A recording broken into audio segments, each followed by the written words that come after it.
Gianni Naiken, amministratore delegato di Tibex, circuito di credito commerciale, partito nel Lazio nella primavera di quest'anno. Gianni, il valore della fiducia in una grande metropoli come Roma, dove i rapporti sono un po' impersonali, se vuoi, com'è stato portare il progetto in un contesto di questo tipo? Beh, in realtà è proprio la sfida nella sfida, perché è chiaro che chiedere alle persone e alle aziende di cambiare già un primo paradigma, passando da ragionare in euro a ragionare in moneta complementare, è una prima difficoltà, e farlo a Roma sicuramente aggiunge un'ulteriore difficoltà, perché come giustamente hai detto, i rapporti sono assolutamente più impersonali, i ritmi sono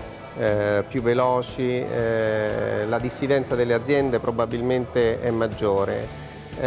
però ti garantisco che il portare un modello che parla di fiducia, e in un momento in cui nessun altro ne parla, in cui parlano soltanto di preoccupazioni, di liquidità, di assenza di liquidità, di difficoltà di accesso al credito, a volte proprio la fiducia è la chiave di comunicazione che fa aprire le persone e fa aprire le aziende, e in questo quindi abbiamo ritrovato un punto di forza.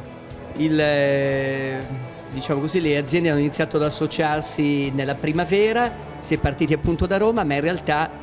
il circuito ha, diciamo così, una dimensione regionale. Assolutamente sì,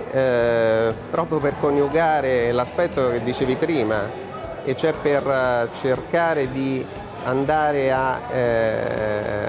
coinvolgere nel circuito anche territori che rispondono più a logiche simili a quelle che poi sicuramente avete vissuto voi in Sardegna. Abbiamo iniziato proprio un'azione mirata su quella che è la provincia di Roma, per cercare di ricostruire delle dinamiche legate anche più alla conoscenza, al passaparola, alla fiducia in opinion leader, che ovviamente in provincia sono più semplici.